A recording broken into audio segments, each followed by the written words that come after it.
Hey everyone. Recently, I was having a conversation with a fellow creative friend of mine. They're in a little bit of a different line of work to me, but what we were talking about was overlaps that we had in disciplines and skills. And we got talking about a skill which has become the inspiration for today's video. Now, this skill, what we ended up getting into on the topic of it, we found that we think that it may be possibly the most important skill, not just for any illustrator, but perhaps even just any visual communicator, full stop. Now, this is composition that I'm talking about, which by its definition means the nature of something's ingredients or constituents, the way in which a whole or mixture is made up.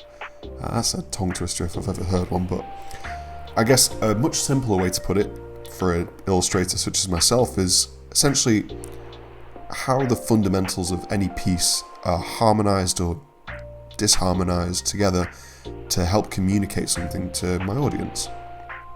That could be anything from how colors work together to the placement on screen or on canvas, which would often be referred to as blocking for someone who works in, say, movies. It can be tone, it can be all sorts of different things that are essentially just about how things work together. And that's really the fundamentals of what we're talking about today. And I think maybe just disillusioning some of what composition is what I really want to do. So, you're probably seeing a piece on screen, which is another one in the Pokemon series I've been working on recently, and it'll be Electabuzz and Incineroar, two pretty awesome designs, just in that own regard. And this is really the piece that got me thinking. You have these two characters, and someone commented, oh, this is cool, you don't need to put too much thought into, a character that's already been designed, or a piece that's already been designed, or things like that, if you're essentially recreating something in your own style.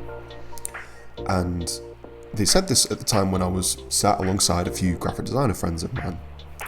And that got me thinking. I looked around the room, as it was their studio room that I was working in. And these graphic designers are very, very talented. I'll link my friends Vince, Damon, and Sam if they want to the description down below. So these graphic design friends have loads of their work up on the walls or work that they've collected, and obviously it leans more towards the design, but it has heavy elements of illustration too.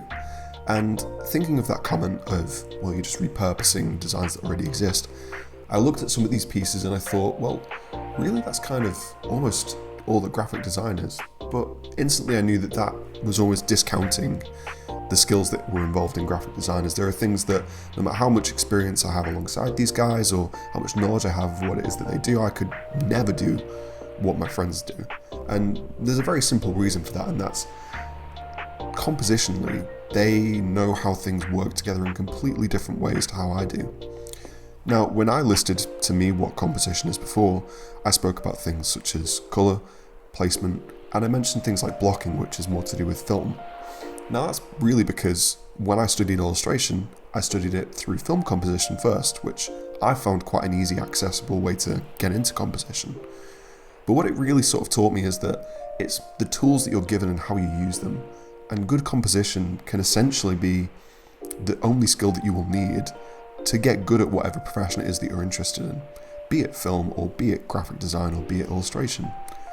If you're given a character as an illustrator, how you place them on the page is just as important as how well you draw them. For example, if you place them slap bang in the middle of a page, then all of a sudden they have a position of power or iconography, as opposed to placing them off at the side. These seem like obvious things, but when you pair them with the other fundamental skills involved in whatever profession it is that you're in, these things can often have much more of an impact than we initially give them credit for. Especially if we're at a stage where we're still learning fundamentals and we're thinking mainly about things such as the quality of our drawings, our shading, our anatomy, things like this. But when you start to truly appreciate the power of composition, which I think graphic designers do a lot earlier on in their career or in their artistic practice, you'll start to realize that the skills that you have can all of a sudden become extremely powerful if you know how to compose them correctly. For example, if you have an excellent colour palette, you don't need to have that interesting of a design to be able to make it pop. You know, I would think of something like what I mentioned in my last video about the Pixar characters and having such simple silhouettes that they can pop out super effectively just from having very basic colours that work well together. That harkens back to things such as old cartoons or black and white movies where there was no colour at all. And I think this is possibly one of the reasons why, if we're just talking about illustration or perhaps a little bit about movies, we can see a lot of very strong compositional study and practice came from black and white illustrations and film. If we look back to old black and white comics, or even today when you still have black and white manga, you'll notice that the consciousness of how these elements work together both in an individual panel and across a page of lots and lots of thought put into them and experience that really make the flow of the piece just unlike anything else that you can really find in the industry at the moment. If you look at something like Berserk, for instance, you'll notice that there's been a lot of consideration put in detail and non-detail. And this is something that I like to call visual weight or visual density. And what I'm really talking about here is when I'm looking at a piece, there may be elements that have very little time or detail or rendering, as you could say, put into them, and yet somehow they work in the context of a piece where there may be tons of detail, whether it's shading or grit or hatching, that seems to give much more focus onto those particular areas. Now, these can also be likened to much more stark compositions, such as your old Art Deco paintings, or again likening it to film. And the reason why this is important is because in film you have things such as motion that you need to consider, whereas in comics you don't. You have to consider that everyone is going at their own pace when reading across the page. And things like visual density start to dictate how much time a viewer or a reader will spend on each element of the page. And that can really make or break whatever story it is that you're trying to tell. An excellent example of this is a typical one, but Dragon Ball, where even though all of the designs are very simple, though be it very well drawn, the visual weight put into each panel is very clearly well thought out so that the action flows beautifully, your eye is guided across the page, and at not one point do you feel as though the story is too fast-paced or too boring or too chaotic and busy. Instead, you find it's kind of in this nice happy medium spell where it's perfectly paced, even though it's a two-dimensional piece of media where you're reading it at your own pace. And it's a difficult thing to describe without someone who's read quite a lot. And I think that as an artist, it's even more difficult to then try and put it into practice yourself without someone pointing it out to you.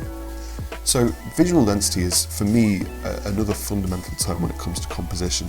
And again, as I said earlier, this can link back to anything from colours to tone to visual weight to the placement of things on a page. Now, I want to mention one of the things that is a little bit contentious at the moment in the art industry, and that's AI. And the reason why I want to bring AI up is that I think it's an excellent example of how visual density can be attributed to the collective sort of art styles that we see in the industry at the moment. Now, looking into how AI actually works when it samples artists' work, what it essentially does is it looks at the trends and does basically an aggregate based on a selection of images that it's been processed on. And the reason why I think this is both fascinating but also kind of the reason why AI is really not that successful as an actual quality piece of software is that, like with the visual density I was talking about earlier, most artists purposefully cut corners in parts of their piece for the sake of being able to guide the viewer. And AI can't understand this.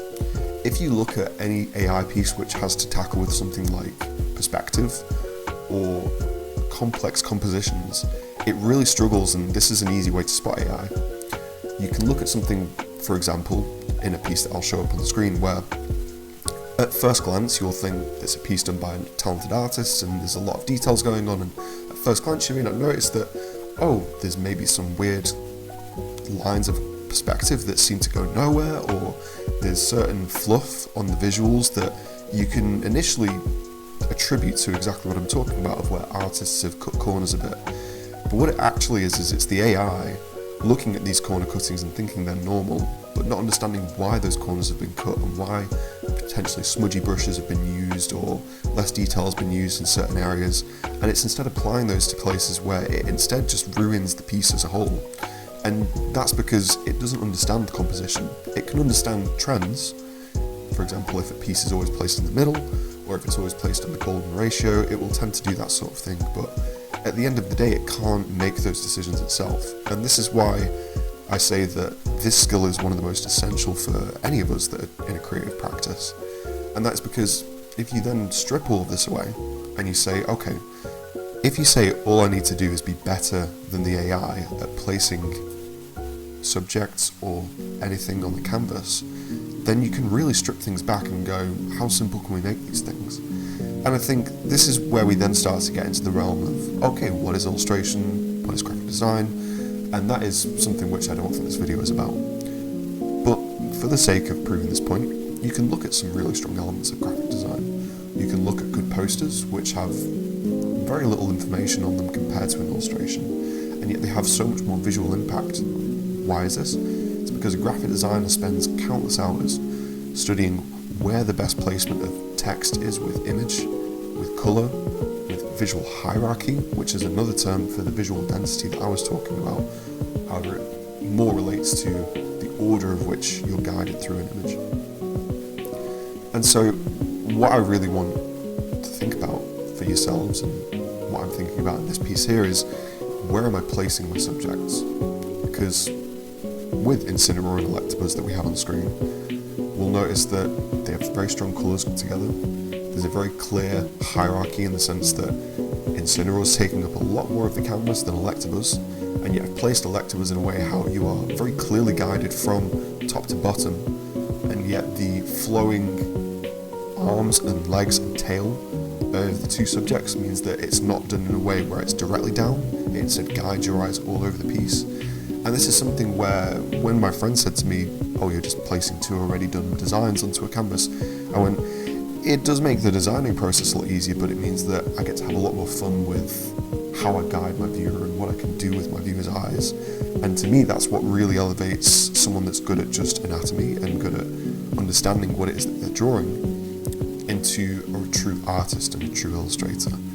That separates someone who, like Kim Jung-gi, who I believe is, or should I say was, a true library of knowledge and nearly unmatched in the professional industry in terms of how much skill he had at drawing something realistically, and yet his compositional skills were sometimes outshone by people who simply knew how to take an element and use it exceptionally well.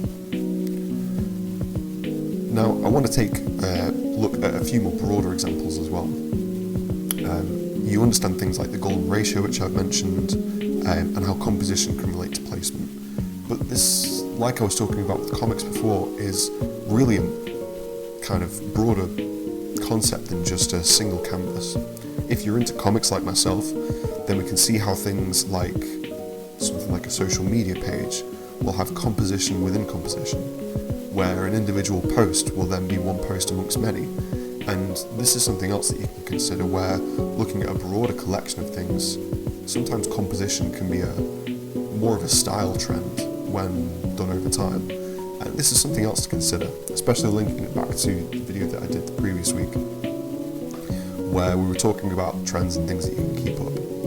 And if we look at someone like my friend Luke's Instagram here, you'll notice how he uses multiple posts to make sure that when you go onto his actual Instagram page, you have big posts that are spread over several images. And that's because for him, he wants to make sure that you've got maximum impact when you're looking at his stuff. But that's of course at the sacrifice that when you're on your home screen, you're going to only see segments of his pieces. So there's a balance to be struck here, as opposed to someone who then is into more something like web design, where you have to consider how individual smaller segments work as a whole. And we can look at someone like Hungry Sandwich Co., who I've been looking into recently, a really excellent web design company who works with illustrators to make sure that their work can be used on web platforms and in animations and other contexts where pieces have to consider more than just the initial canvas they're painted on. And this is still a compositional element, and this is still why the video that we were talking about previously to do with style is important in this regard. If you have a style that clashes with itself, with different pieces, then when you start to collect your work as a whole, your work will start to work against itself. Whereas ideally, if you have strong compositional elements, it will work together with itself and complement each other. And that's why consistency can be important, and simplicity. So whatever it is that your style is, it can be complicated, it doesn't need to be simple, but when I say complicated, I mean make sure that the complicated areas are the focal points, and it's not just an excuse to make a piece crowded. Or if you do have quite a busy element, maybe consider, like my friend Luke, spreading it over multiple pieces of medium, and that way the visual density can be worked across loads of stuff, and that can work well for you. For me personally, with my style, my favourite compositional elements are tone and placement. That because I initially started from film, looking at composition from there, and things like The Third Man, where there was very stark elements of black contrasted against subjects that were very interestingly placed on the screen. For me, colour didn't really come into the matter until much, much later, even though that is just as important as a compositional element. For me, the tone is really where I started, and that's why my comics have been in black and white when I've done comics, and that's why now when I'm doing much more colour-focused pieces, I'm really focusing on making sure that the tone is accentuated, and if I do pick stark colours, they really work well together, and they're from a palette that I've built up over quite a while. So whatever piece it is that you're working on at the moment, or thinking of working on, consider these things. How is it going to work with other pieces that you do? How are you going to place things across your canvas? Where is it that you want people to focus on your canvas? Those are the areas where you want to make really exciting and spend the most time. Don't worry if, say for instance, an arm in the background isn't super accurate. Think of a shorthand and make sure it looks like a suggestion of an arm. And that way, then when your viewer is looking at it, they're not going to wonder why there's a really detailed piece in the back which looks just like something bizarre or super detailed or super realistic. They're not even going to notice it. Their mind is going to go, that's exactly what I think it is, because your mind fills in the blanks like that.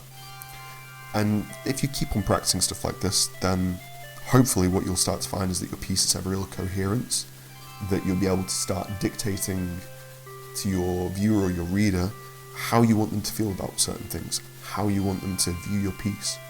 Especially if you're working in comics, or especially if you're working on something that is meant to be read, you're going to find that this is going to really start pushing your work to the next level. And it's not just about being able to be good at drawing something, it's about how you then have that conversation without saying anything to your viewer. And for me, that's where I'm at the moment, that's what I'm finding really exciting, and I thought it would be interesting to share kind of my thoughts on this at the moment. So that's composition. I truly believe that if you master this, even if you're not the most adept at anatomy or shading or lighting, then this can really be a skill that elevates your artwork to the next level. So hopefully that helps you out. Hopefully you can see some of these skills being used in the Electabuzz and Incineroar piece that you're seeing in front of you. And I hope that you're enjoying the Pokemon series. As I said in the video from the other week, I'll have a piece on how I'm making custom prints from these, turning them hopefully into cards. I have a couple of test prints that I've done recently which have gone okay, but I'll have more on that in the future. And I hope you're enjoying the series as a whole. So there'll be a new video next week, hopefully about something just as interesting. And I hope you've enjoyed this video. So yeah, that's all from me for now. Have a nice day. See you in the next one.